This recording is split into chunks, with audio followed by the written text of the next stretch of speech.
it was. Hey, listen, sorry, right? Listen, okay, listen. We're not amateurs. We've been doing this for a while, and listen, we've got a really great show for you today, folks. Who've just tuned in for us. We've got a special guest, Abby, and just remind me again, Deval, when was the last time Abby was on the show?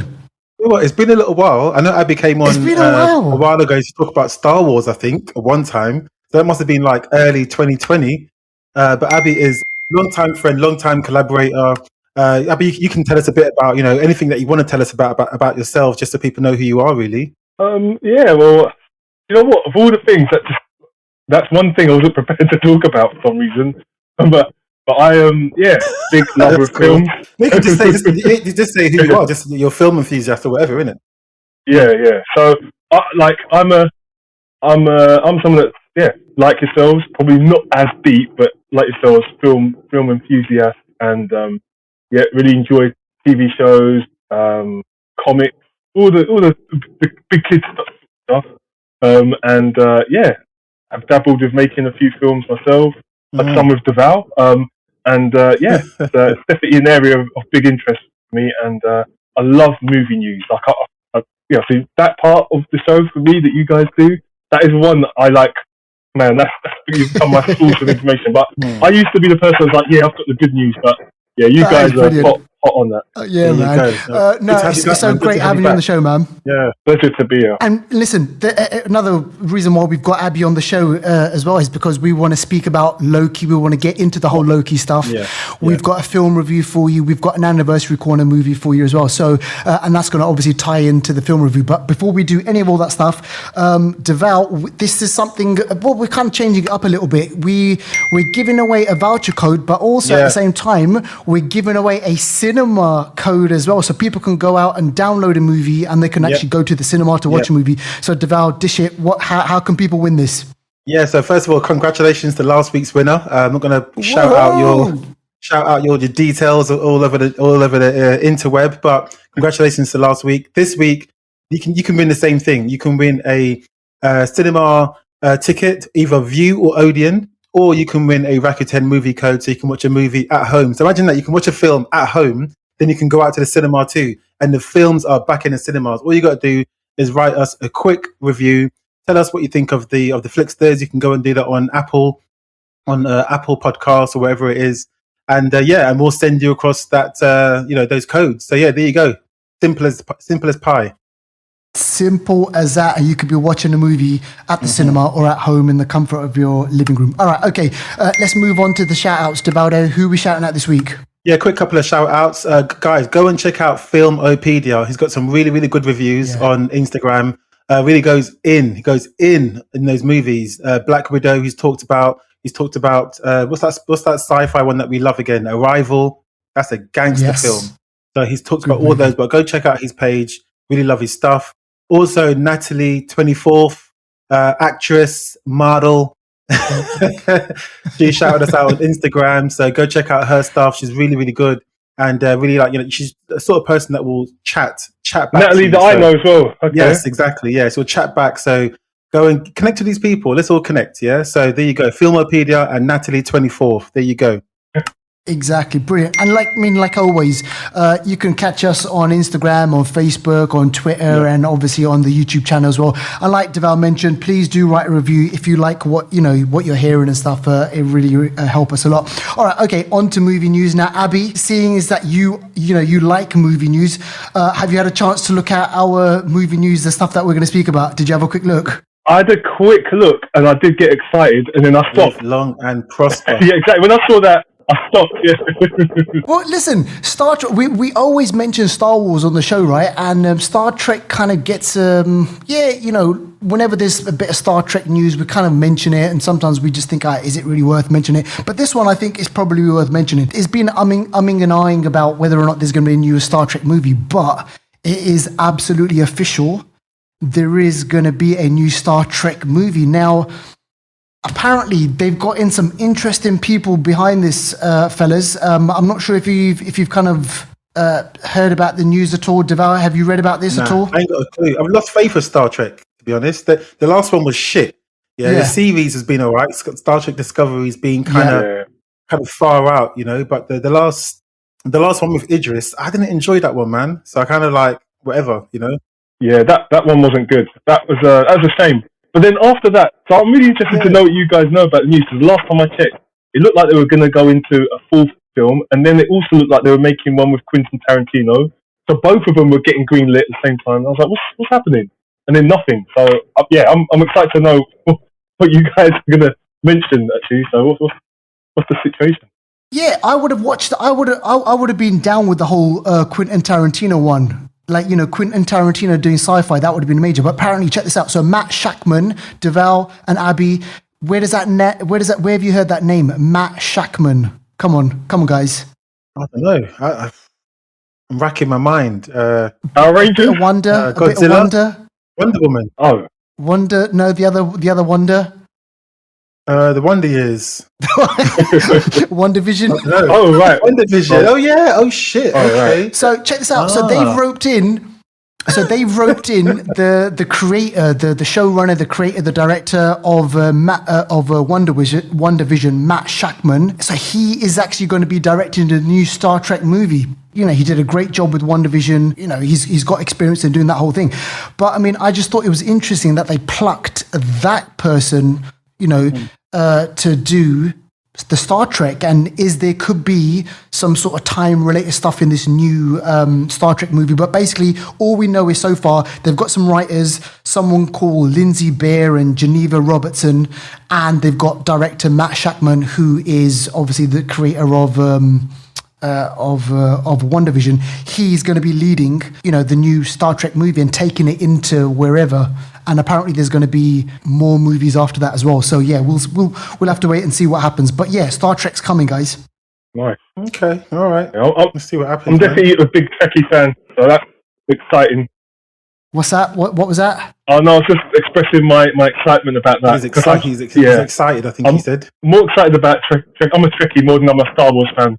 Yeah, like Deval mentioned, it was kind of like Star Trek Discovery. That's been great. I wasn't kind of like, you know, enthralled by it at first, but then when I started rewatching it again, I thought this is good. Yeah. So hopefully they can add some of that into it. But let's move on to kind of some of the Marvel news, and I want to mention this. So Thor: Love and Thunder, this has now wrapped, fellas. So they've done principal photography. Taika Waititi, he was out being interviewed, and he said this is the craziest movie that he's been a part of. So when the director is saying something like that, what does that mean? What does that tell you? I believe him. I believe him. He is. If he's saying this is crazy, yeah, I believe him. He's a nutter, Taika. And when he's allowed to do what he wants to do, like they know after Ragnarok, he's done a great job. This guy, and obviously he's been in Star Wars, Mandalorian. I believe him. I'm looking forward to this one. Love and Thunder, yeah. Gore the God Butcher. Yeah, like have you seen a picture of Thor, of Chris Hemsworth and him when Thor's like, you know, he's all built up? Him? Yeah, it's gonna be crazy, man. It's gonna be Star Lord's in it too, man. This film's gonna be good. It's going to be all of them are going to be in it, I think, on this one. So yeah, so that's wrapped up. We will kind of mention this a bit more when we speak about the whole Loki thing. But did you guys hear about Loki season 2 being renewed for a second season? It's the only Marvel Disney Plus TV show that's been renewed for a second season. But here's my question: I know you got this. This is a silly question, but the way they announced Loki season 2, wasn't that just class? Yeah, I don't know. I mean, it was. I kind of had a hint it was going to be season 2 already, but then the way they like seal of approval went down and just said, "Yeah, this is going to be like for sure." Yeah, I'm looking forward to this one. I know Abby, you are as well, isn't it? Like season 2. Definitely, it was a surprise as well. That's a big surprise. I didn't think there was going to be a season 2, just because I thought a lot of these shows were the leading into the Marvel movies. So I was surprised. But yeah, definitely looking forward to it. Yeah, and the kind of the other big news on that is the Kate Herron. She's the director of Loki season 1. She's not going to be coming back for the second season. So it's kind of like I don't know, like, is that a good thing or is that a bad thing? You know, a lot of people might say, it's a bad thing because she knows the character. She's been working on this probably for the last couple of years, and, you know, she probably had her own ideas. But then some people might turn around and say, well, listen, bring in someone fresh, bring in someone with new ideas who can take the show into a new direction, which obviously it is going to go into a new direction. But I just kind of like thought, this is the only Disney Plus show that they've kind of like greenlit straight away. And what I loved was, if you watch the whole credit, so this is for people who obviously might not have caught this, but as you watch the whole end credits, someone's stamps the paperwork and it says Loki will return. And I just thought that was just like amazing. Yeah. But I'm not totally worried about her not coming back, because the initial showrunner for Loki is the person, Michael Waldron, I think his name is. He's behind Rick and Morty, and that's a whole like sci-fi time travel madness in that show. So as long as I think he is still, pulling the strings of the show, I think the director can, he can obviously, just ensure that the continuity is there, and the new director can, give their kind of, creative spin on it. But I'm happy. I'm happy about season 2, no matter who's behind it. Yeah, it's going to be great, man. And we're definitely going to speak more about Loki. So keep listening, folks. But before we get onto that, I just want to mention some DC news. Black Adam, guys. Black Adam has apparently wrapped. And this is what The Rock had to say.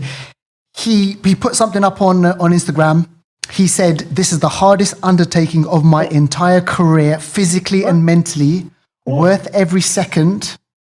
And check this. This is how we ended it. "The hierarchy of power in DC Universe is changing." Boom. So what does this mean? So, Don't believe that for 1 second. The hierarchy of power in DC Universe is changing. So does this mean like kind of Superman's going to get sidelined and then we're going to get kind of more Black Adam? Oh my gosh. So what do you reckon? Do you reckon we're going to get another Superman? And because obviously there's a whole thing. People will turn around and say, well, look, Superman is kind of like, the strongest being. Yeah. I mean, technically, yeah, but Superman's been sidelined from a while ago. So I think him saying that is no big surprise. I mean, DC seem a bit all over the place. Yeah. Black Adam is a mad, powerful character. And The Rock, he usually has it in his contracts that he's always the winner in these fights and stuff. So I'm not surprised, But the good thing about The Rock is he's going to look beefy in this. Like, there's no CGI on his muscles. He's going to look heavy. So I think it should be all right. I'm not holding my breath on Black Adam. Yeah. I'm not going to hold my breath, but it should be all right. Yeah, it should be interesting. It should be good, kind of just to see where they take it. Abby, what do you reckon? What are your thoughts on it? I'm excited by it. It does seem like most things that you bring Rock into a franchise and he turns it around, right? So he's definitely a good bet. But I think I've made no bones about this. I'm not as big on DC, so I'm not as excited. But yeah, I'm looking forward to where they take it. Yeah. So Abby, have you heard anything about Peacemaker by any chance? No, that's the first I've seen. So I'm interested. Again, good news. I'm looking forward to what you got to share. Yeah, well, listen, so we know that James Gunn, he's going to be, he's the director of The Suicide Squad, which is coming out on August the 8th, and tickets are already on sale. So I'm not sure, if that's the case in the UK, but over here... In the UK, it's the 30th of January. 30th of July. We get it early, man. A whole week early. Oh my gosh! All right, you have to sit on that one. But listen, so that's obviously in the can, and we're going to be seeing that obviously next month. But check this out: so Peacemaker, the TV show, James Gunn, he was behind that as well, and that's already wrapped filming as well. So James Gunn, he's always on social media, and he turned around and he said, look, that's day 131, and season 1 of Peacemaker is a wrap. So it's 8 episodes. It took them 11 months, and he just turned around and he said, thank you, this is going to be something amazing. But the whole character of Peacemaker is kind of interesting, because I see him in the trailer for the Suicide Squad, and I'm like, what's this guy's whole big deal, man? Oh, sorry, it's just clocked. It's just clocked now. Yeah, he's a bit of they call him a douche maker, Captain America. So it should be interesting, but I think as an actor, he's stepping up. As an actor, he is kind of stepping up and getting to not the Rock levels yet, but he's doing well. I see his performances are really landing. So yeah, I mean, who other than James Gunn can handle all those crazy characters and make them work? We saw it in Guardians 1, Guardians 2. So he's like an expert when it comes to spinning plates, making sure the plates have good, like, spin. I don't know. Yeah, exactly. I don't know. It should be all right. Should be all right. It should be right, actually, that one. And people can expect that in January. And that's going to be airing on HBO Max. And in England, I mean, what HBO Max stuff, Deval, where does that usually come up on? HBO Max in the UK, that comes up on... we don't really get any HBO Max. So it usually comes on like Sky sometimes. It comes on Now TV now and again. So somehow we'll get it. One way or another. One way or another. All right, okay, let's end on some of the movie news. And I'm not sure if you fellas have kind of saw this, but the Emmy Award nominations, they all kicked in just very, very recently. And this might come as a surprise to people, but actor Don Cheadle was nominated for an Emmy for Falcon and the Winter Soldier. Now, let's just kind of remind everyone again, Falcon and the Winter Soldier, the second show from Disney Plus, and that kind of extended the whole storyline for, Sam and, the Winter Soldier, Bucky Barnes and everything. And there's a cameo of War Machine in there, Rhodes. And he's in it for only 3 minutes, but he got nominated for an Emmy Award. And Don Cheadle, he came out on social media and he said, I don't really get it. So he's confused. And you know what? I am confused as well. So what does this all mean? Why is someone like Don Cheadle, who's only got a 3-minute role in Falcon and the Winter Soldier, getting an award? Being nominated for an award? I reckon, I'm going to take a shot. I reckon it's because it's long overdue. It does seem like there is a pattern of when they haven't awarded it to someone that probably deserved it 5, 6, 10 years ago, they award it late, right? So he's just getting a late delayed nod. But it is ridiculous. 3 minutes of an appearance. That's crazy. Yeah, crazy. Yeah. I wouldn't accept it. I'll say no thanks. Give it to someone else. No. Exactly. It's just like so weird, isn't it? It's just like really, really weird. And obviously, if he wins it, we'll definitely let you know, and we'll keep you posted on all the Emmy award and stuff. But yeah, we think it's pretty crazy. But something that we don't think is crazy is Loki, and we are going to speak about Loki right now. And also, I want to speak about some of the Easter eggs that we've kind of seen over the last 6 episodes, but generally, on the whole, we're going to start at the end first, and we're going to say episode number 6, fellas. If you can just basically sum up what did you think of the finale of Loki, Deval? What was your initial reaction when you saw it? Ever since we've been watching the Disney Plus shows, spoiler free, WandaVision. We'll have to include spoilers. Yeah, we can include spoilers. Yeah, there's going to be spoilers, so guys, be careful. But yeah, ever since we've been watching the Disney Plus shows. Like WandaVision, my expectations were really, really high. I expected Doctor Strange to turn up, and it has been said they initially wanted Doctor Strange to be involved, but lots of things changed. So my expectations lowered with Falcon and Winter Soldier, and I enjoyed that a lot more. My expectations again lowered with Loki, and I was enjoying it. It was kind of like it didn't blow me away, but I kind of stuck with it, and it was good over the weeks. And then episode 6 happened. And I didn't expect them to show us what they showed us. I thought it was going to be like, the reveal of who's behind it all was going to be, like we said, Occam's razor. The simplest explanation is going to be the most likely, scenario. And I thought it was going to be just easy. Give us another Loki, a crazier version. But no, they went all out and they gave us who we wanted and who we deserved.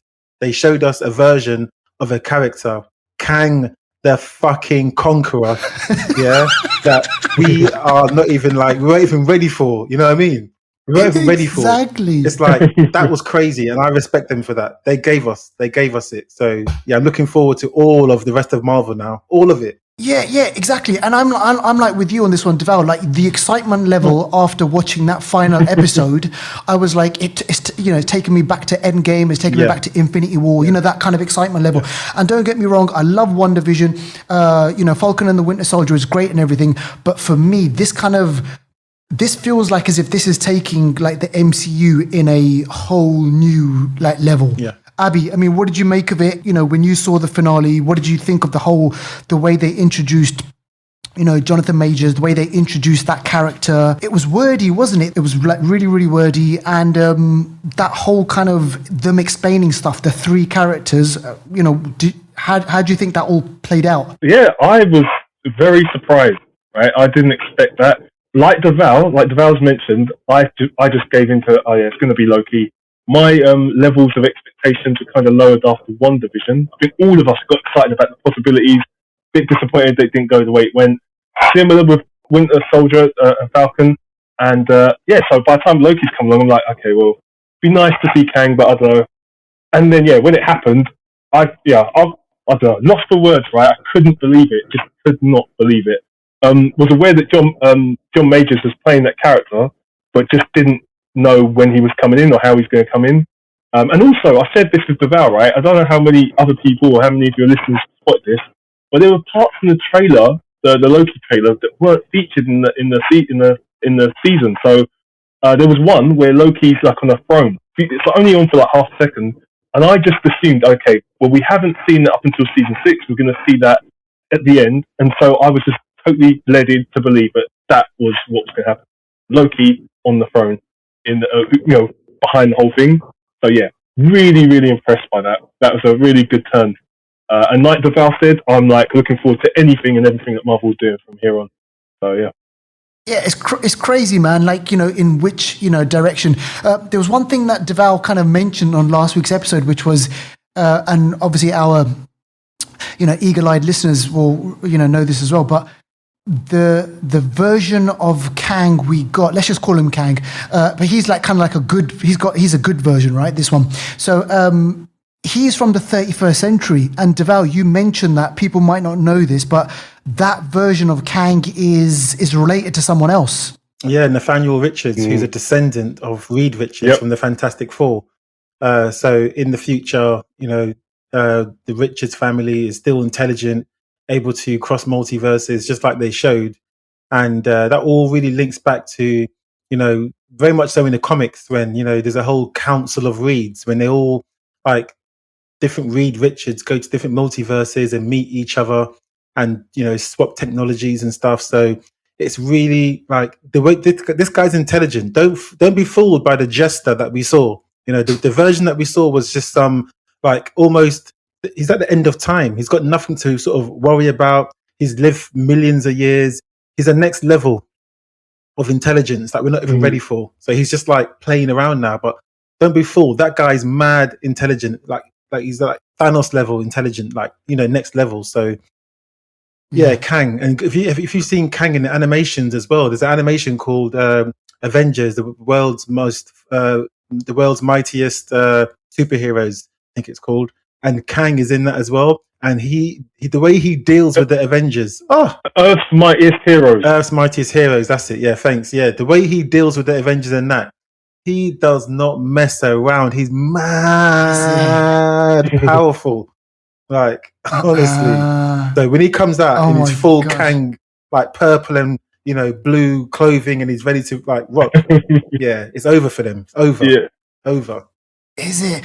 So listen, here's kind of like a bit of a spoiler. So if you haven't seen the final episode, then obviously kind of like be aware right now that the last moments, the dying moments of the 6th episode is where Loki, he gets kind of like a bit of a, like, he gets up and he runs over to kind of like, I don't know, the library of the TVA, and he sees Mobius and B23, B15 or B16, I can't remember what her name is. Yeah. And then he thinks that they're talking about someone else, and they're kind of talking about someone else. So that means that Kang has already changed the timeline in some way. So now that Kang that we might obviously kind of deal with, or Loki deals with in season 2, is that going to be different to the Kang that we see in Ant-Man Part 3? Yeah. I think myself and Abby had a quick talk about this another time, but pun intended, because we roll through time as well. But the Kang that we saw, he was keeping all the other Kangs at bay. Like, think of it, there's big Kangs just running around, just running around in the timeline. Yeah, and this Kang is helping us. He's helping us, keeping them, just there, just away from us. So now he's not there. Big Kangs are just going to be running amok everywhere.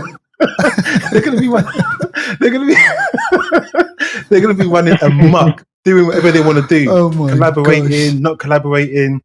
Abby, I know you know a lot about how Kang deals like with time. I know.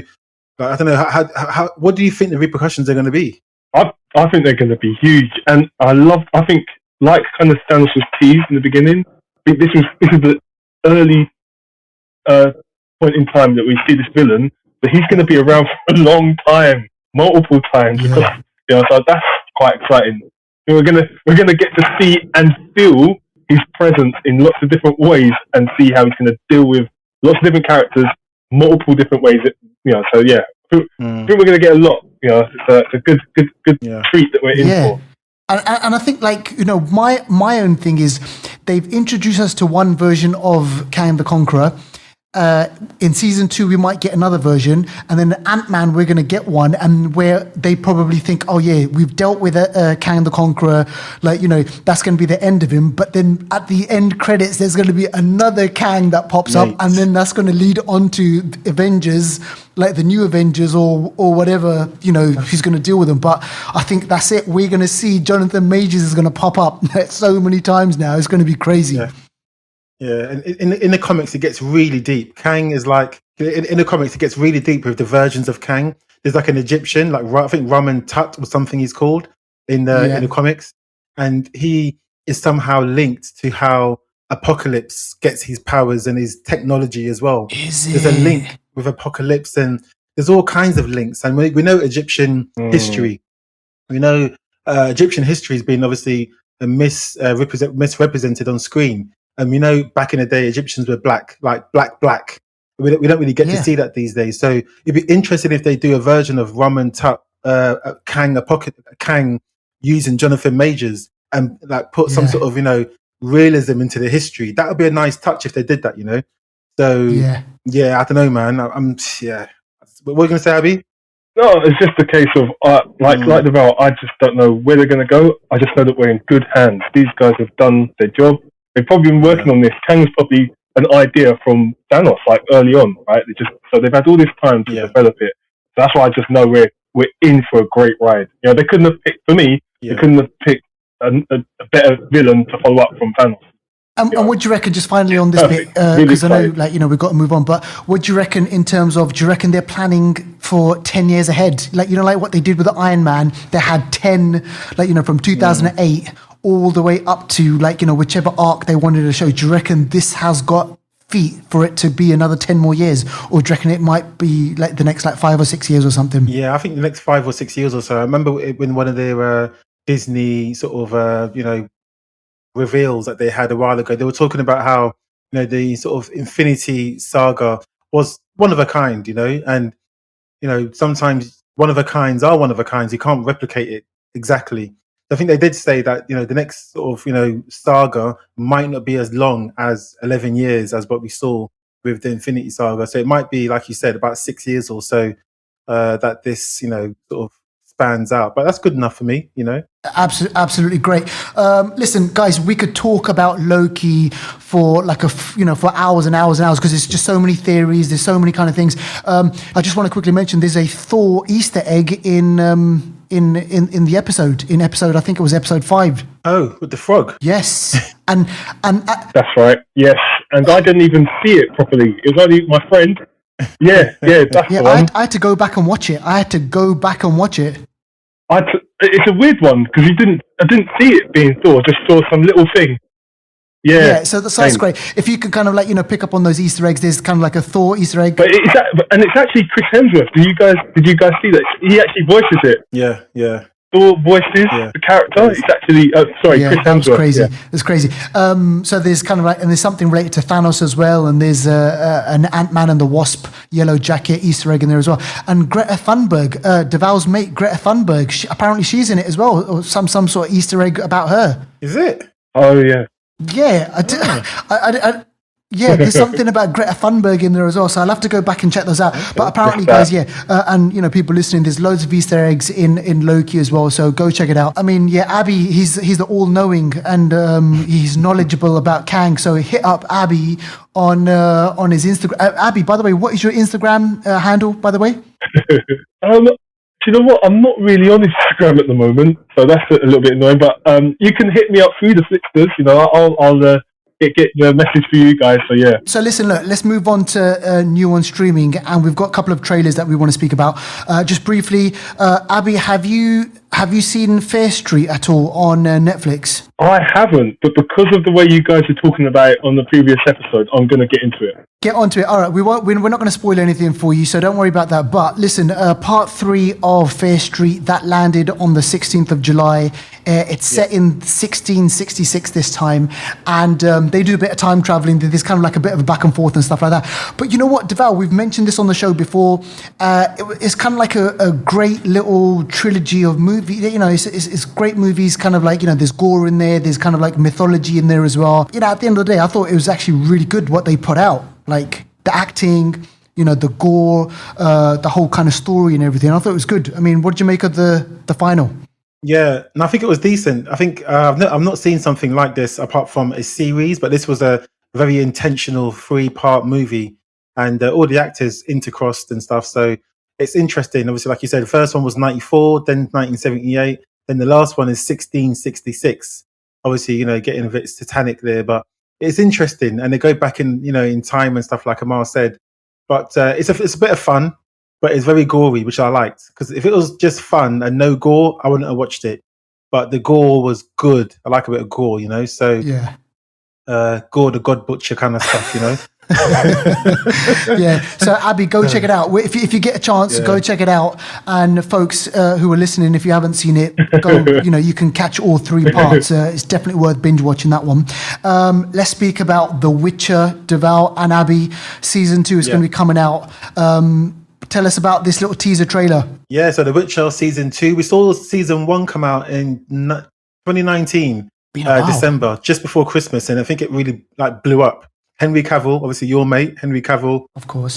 He's beefy. He looks quite well as Geralt of Rivia. Yeah. This is from Polish novels from quite a few years ago, made into a video game, again called The Witcher. Blew up on PlayStation and all that, so really, really done well. And they've translated it well on Netflix. 10 episodes, I think it is. Season 2 is going to pick up again from where season 1 left off, where all kind of shit sort of kicked off. Geralt of Rivia, his powers have really grown. There's another girl called, I think, Siri, not to be confused with Apple Siri. She's very, very powerful in it as well. And then you've got, what's the other girl called again? Yennefer, not to be confused with Jennifer. Yeah, man. Yennefer, yeah. So season 2 looks like it's going to be bigger, badder, and better. So that's all I'm going to say about that one. But yeah, that starts again in December, just before Christmas this year. So a bit more time. One thing I just want to add to that is just that you don't see much of Yennefer in that trailer, and I just thought that's that was a bit what I odd. said. I don't know if that's something you spotted, but it's the same thing Amar said, and I think they did it on purpose because she's going to be important, but they want to kind of reveal her when the time is right. But she's going to be in the whole sort of season 2, but they're going to be in different places. I think they'll come together probably like halfway through the season. But yeah, she's a deep character. Her arc is quite deep. She's been through a lot, Yennefer. So interesting that one. Yeah, looking forward to it. And I'm not sure if you guys saw this, but there's a new trailer. Well, it's kind of like a teaser trailer for this new Netflix movie that's coming out in September. September the 10th. It's called Kate, and it stars Mary Elizabeth Winstead. Now, do you remember her? She was in Birds of Prey. And better yet, she was in 10. What do you call it? 10 Place. Cloverfield Lane. 10 Cloverfield Lane. That's a good film, Really good movie. And Scott Pilgrim as well. She's good. Yeah. She's really good. Well, check this out. She plays, so Mary, she plays Kate. I know it's confusing. She plays a female assassin after learning that she only has 24 hours left to live after being poisoned. And check this out. She goes on a manhunt through the streets of Tokyo and befriends the young daughter of a past target. So think of Atomic Blonde, think of John Wick, Extraction, kind of like those kind of like, those types of movies, because one of the producers is David Leitch, and he directed one of the, I think he directed one of the John Wick movies. Yeah. And Atomic Blonde, I think, isn't it? I think so. Tell you what, that name Kate that's enough to put me off. Like, I didn't, until you just said that, I would never have thought that film would have been about that. I'm glad you just said that, because I was going to write that off. Okay. Yeah, no, this looks good. It's just a teaser trailer, but literally she's like shooting guys up, she's breaking legs, she's breaking bones, she's doing whatever, man. So yeah, I think it's going to be good. In the same vein as Atomic Blonde and the John Wick stuff. So we're going to see a lot. She was in a film recently where she was doing that for a bit. Oh, what film was it? Is it? Man, it's going to bug me. There was a film where for a small part of the film, shit. It's going to come to me. Don't worry, it'll come to me. It'll come to us. It'll come to us. Yeah. And then this last one I want to kind of just mention now. I was thinking, maybe you were thinking the same, but I've been thinking, what I haven't seen in a long time is a Jean-Claude Van Damme film. And this guy, the muscles from Brussels, everyone knows him, Bloodsport, all the way back actually from breakdance. Naksu all the way back to breakdancing from back in like 1984 or whenever it was. Oh, yeah. He's actually in that movie as well, believe it or not, dancing in the background. But listen, he's back. He's going to be back on our screens on Netflix. There's a new movie and the trailer is mad. So basically it's, what is it called again? I always forget this. It's called The Last Mercenary, and it's basically Jean-Claude Van Damme. He comes out of hiding. Yeah, The Last Mercenary. He comes out of hiding, and he's got to help his son, and there's a lot of kind of like in jokes and like kind of like wink at the into the camera type of thing like that. But you know what? It looks fun. It's been a while since I've seen a Jean-Claude Van Damme movie, but yeah, it's coming on Netflix, and importantly, it's in French. It's a French movie. He's the muscles from Brussels, isn't it? So yeah, I saw that. I was a little bit surprised, but that makes sense. Yeah, like Pavel just said. Yep. So it's the place of, makes sense. Good. Looking forward to it. The film I was talking about is Gemini Man. Gemini Man was where Mary Elizabeth Winstead, she was like an assassin almost in that film as well, and she done a really good job. So, yeah. Yeah, so makes sense. It makes sense. Yeah, Will Smith. And Gemini Man, you can catch that on Netflix, I think. So, yeah, so this Last Mercenary and Kate, you'll be able to get those on Netflix as well. They're going to be coming out real soon, September sometime. And let's move on to Anniversary Corner. So Deval and Abby, they've picked a really, really great movie over here. And this leads us nicely into the film that we want to speak about. So this movie is from 2001. 2011. And, 2011, pardon my French. And, I mean, Abby, what can you tell us about Kill List? You want to maybe start with Deval? coming after Deval. Yeah, I think Deval is one that picked it with me in mind. What can you tell us? I'll kick off Kill List. Yeah, years ago, I think Abby put me onto this film, and I must admit, I'll hold my hands up. I watched it at a time I wasn't ready yet to watch this film. Yeah, I watched it and it didn't sink in properly. I watched it again recently, just randomly. This film is dark. It stars Neil Maskell, who I know is one of Abby likes. Neil Maskell. He's a good actor, really good British actor, hardcore. British actor. Does some really good roles. Like he's proper, geezer actor, but he's good. Neil Maskell's in it, and he's the main star. And he is like I don't know what he is. It's like he's a contract killer of some sort. He's a contract guy. Yeah, they're hitmen. But it's like he's also got like a family life as well. And in the film, a bit of spoilers here, but not too many. In the film, his wife, at first, I'm not sure if she knows what's going on, but then I realized she does know what's going on. She knows he's a contract killer. She's in it as well. They've got a kid together and all that, live, in the suburbs and all that. But yeah, they get I think she wants him to stop working on this killing list job. And he says, okay, I'll take one more job. So he takes one more job with his friend. He's got a partner who he kills with. And these people on the list are people that I think deserve to be killed. I think. and the killings are brutal killings. There's one killing where he gets this guy in the kitchen and he just batters the guy's head in, and the camera does not pull away. He batters the guy's head in. It's disgusting. But Neil Maskell's character, the lead guy, his character's a bit unhinged, and he doesn't do these killings clean. He gets emotionally involved, and it's like you can just tell he's not really the professional that his partner is, that you need to do the job. It's like a clean killing, you're off. But the reason why this film is dark, like for most of the film, it's a normal sort of hitman kind of film. Normal. Just, run of the mill, killing people. It's their job, It's like Amazon deliveries. One at a time, you do your delivery, move on to the next.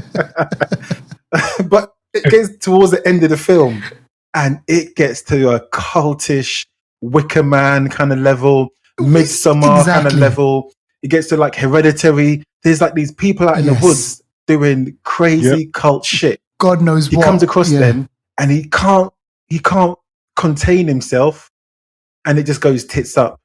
I'm not going to spoil one of the last things that happens in this film, because even to this day, when I saw it for the second time, it shocked me. I was like, nah. Yeah. Dark. You know what? Totally.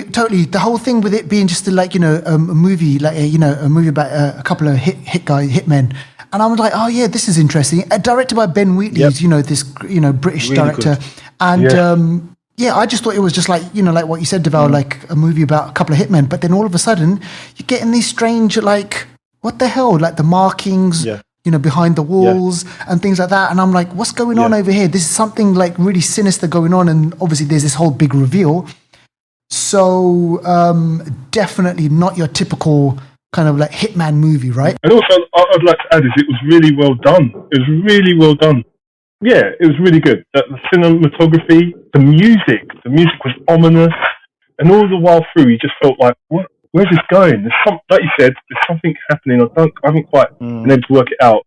But yeah, I'm in. I'm hooked.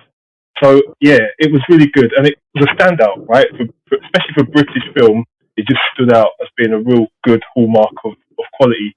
But yeah, like you said, the ending, real surprise. So yeah, it's really worth sticking right through to the end.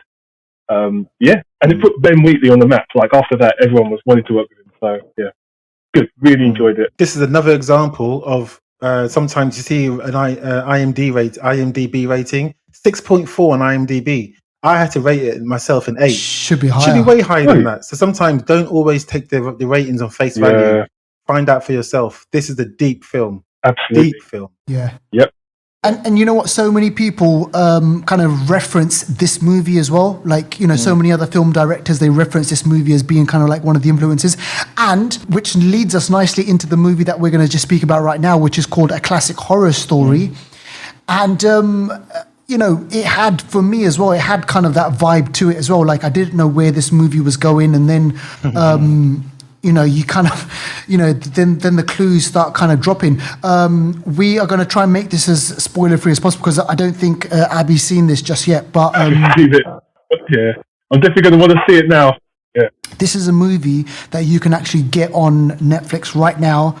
Yeah, and it just dropped a couple of days ago, and I think Deval and I spoke about this on the show last week or a couple of weeks ago. We saw the trailer. We thought, you know what, this is definitely going to be in our watch list. It's an Italian movie actually, and it's majority of it's in Italian. They've got some English. There's a bit of English in there as well because there's an English character, someone from actually, from the UK is actually in the movie, and.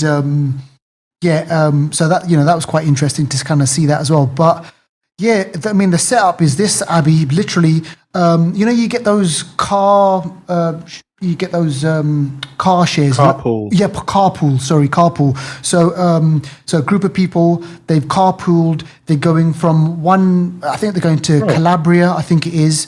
You've got a couple. Boyfriend, girlfriend. You've got a doctor in there. You've got a young woman who's pregnant, and then obviously you've got the driver. He's obviously taking them over, and they've all been put together in this kind of camper van, and they're going from A to B, and and then shit basically starts to go tits up.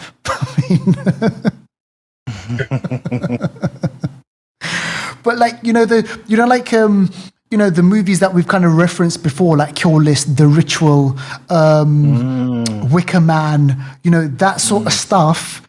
If you can kind of, those movies that we're kind of speaking about without giving away too much, that is the vibe that we're on over here. I'll also throw in A Cabin in the Woods. Yeah. Yes. Josh Whedon, 2012. Yes. Because just as Amal was saying, so this, when you watch it, you'll understand why I said that. But this movie, it is a classic horror story. Even in the movie, they say the title of the film. You can tell the movie itself is giving you all the classic horror movie sort of tropes. Yeah. Like people in the woods driving somewhere. A deer runs in front of the car and they crash. It's like you think to yourself, go through the flipping deer, because anytime you crash in the woods, that's when the film starts, isn't it? Yeah. That's when shit like goes wrong. But all the same characters are there. You got the Joker, you got the sort of quiet, sort of good-looking person who is going to sort of survive to the end usually. Yeah. You got the man who's a bit sort of testosterone driven, and the scene is really set for this, like no mobile phones working as well. But the scene is set for them being abandoned in the woods and having some sort of ominous threat always looming and always there. But like Amal said, I did like the touch that it was an Italian movie. Yeah. There was a bit of English in there, but I do like the fact that, we get a lot of American movies, and even in the film. I'm not going to spoil it, but they do kind of talk about that in the film. It's really, like, for me, it's interesting to hear them talk about the fact that we all watch American movies, and I think there's a bit where they even cuss Italian movies because Italian people don't like horrors. Yeah. I didn't know that, Yeah. But it's interesting. It's very modern, but made with very classic, old school, signatures in there. So you will appreciate it if you like horror. You will appreciate it if you like movies in general and the process of making movies as well. So I think you'll appreciate it from that point of view as well. But it was, it's very, very, it's kind of scary. I ain't gonna lie, scary, but not you're not going to lose any sleep over it, but it is scary. So it's worth. You sure? Because that's something for me to consider. That I don't want to lose sleep over a film like this. I need your reassurance. Nah. I don't think you will. Nah. And you being a film, Abby, you being a film buff, you being Hereditary kind of like, did that for me. So just to let you know. You being a film buff, you're gonna kind of like it as well. I mean, Italians, like, Italian cinema, they've got a history of making kind of like, these some of these gore fests and stuff, Dario Argento and everything, like Suspiria and stuff like that, so they've got that. You know what? I think it's a decent watch. You're not going to lose any sleep over it, but it's interesting what they do with the whole tropes, like what Deval said, the whole tropes with the horror movies and everything. So, nice little twist at the end over there. Go give it a watch. You can catch that now, folks. And Netflix, go, man. They're doing stuff. These Netflix, like Fair Street, this classic horror story. I think we're going to see more and more of these types of movies coming out, even more. Yeah, cool. Good review. I'll probably give it a 6.5 out of 10, something like that. So worth a watch. So go give it a try. I think that's the end of the show today, isn't it? That is it. We're going to have to basically say goodbye. Well, I haven't got anything much to say. Deval, Abby. Thanks again, Abby, for coming and gracing us with your presence today. Being there. Really enjoyed it. And we'll see you again. Yeah, definitely. Yeah. Look forward to it. Thanks for coming on the show, Abby. Really, really great to have you. And come on again, man. Whenever you want to come on the show, please let us know, because we've got to speak about Kang again. Oh, yeah, for sure. Definitely. Cool. All right, guys. Well, peace out. Till next time. Peace out. And don't forget to follow us on Instagram, Facebook, YouTube, and Twitter. Just pop in the Flixters podcast. Don't forget to follow us on Instagram, Facebook, YouTube, and Twitter. Just pop in the